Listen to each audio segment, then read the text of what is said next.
Okay, we are joined tonight first by head coach Chris Lamonis.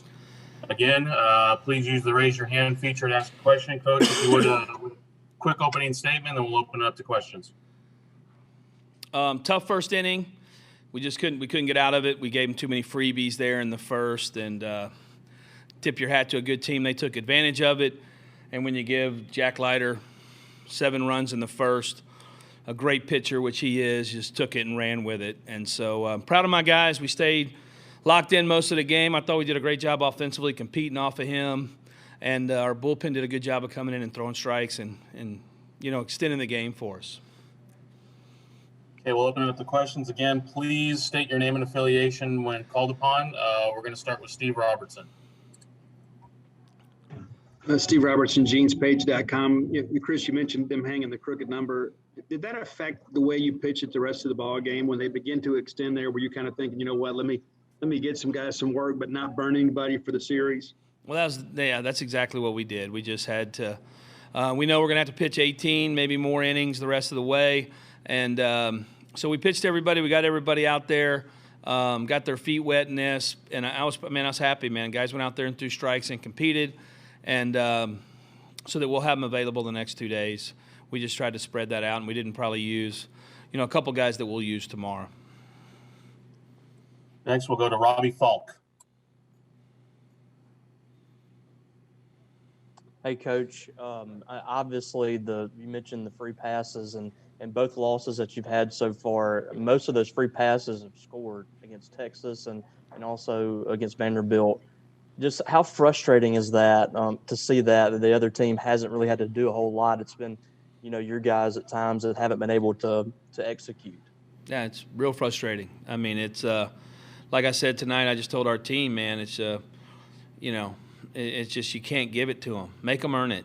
And when we make them earn it, our guys came in today after the first, and they pitched great. And but it's really frustrating, to come in here and play one way all year long, and then not, command the strike zone and pitch aggressively. It's frustrating. Next, we'll go to Nick Suss.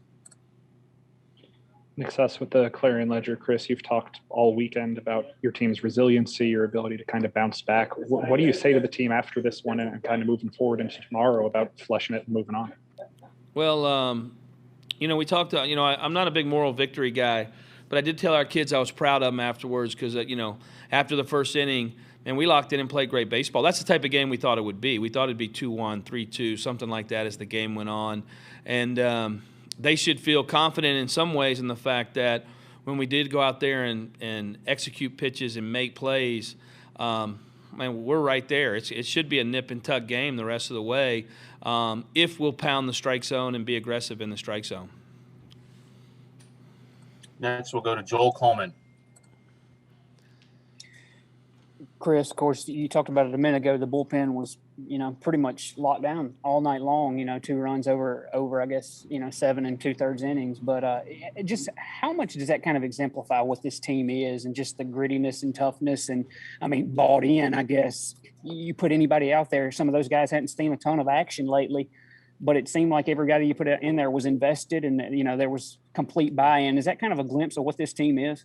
Well, we just got a tough group, and I'm really proud. Like Casey Hunt hadn't pitched probably in a month, and I thought he was really good. And Jackson Fristow went out there and gave us a good inning. And those guys that they just kept working and pitching. And Fox has been telling me the pins are good, and these guys are ready. Sometimes in the postseason, it's hard to get guys in there because everything is so tight, and you just don't know because they haven't pitched in a while, so it gets harder and harder. And these guys went out there and competed, and that's what we have to do. We want to win this thing. We're going to have to compete. We're going to have to play tough. We're going to have to make them earn it. And we didn't do that at times tonight, but we're going to do that, the rest of the week. Our next question is from Theo DeRosa. Theo DeRosa, Commercial Dispatch. Coach, you guys beat Leiter earlier in the season in Nashville. Do you think today he was just sharper, and do you think that was because of the lead that they staked him to there in the first inning? I think it was the lead more than anything. He was good. Don't get me wrong. He was really good, but – we ran the pitch count up. We had a couple opportunities.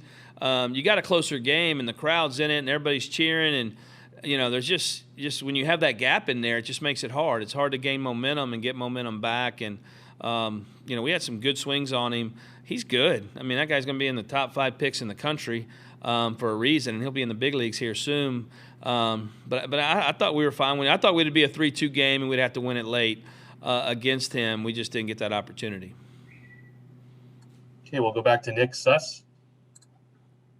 Can you put a finger on why Christian's command has seemingly been off for these last couple of weeks? Not really. I just think he's trying to do too much. I mean, trying to do too much in the moments, and it's just kind of gotten away from him. He's been great all year for us. Been pitched in big stadiums, pitched in big moments. The last couple of weeks has been, frustrating, and it's probably more frustrating for him than anybody else because knowing him and how hard he works, he wants to do well for the team. That's what everybody's wanting to do right now, and so it's really hard when you fail on this stage. Okay, seeing no more questions. Thank you for your time, Coach. Thank you. We're going to be followed by Tanner Allen. Again, please use the raise your hand feature, and when asking a question, please state your name and affiliation.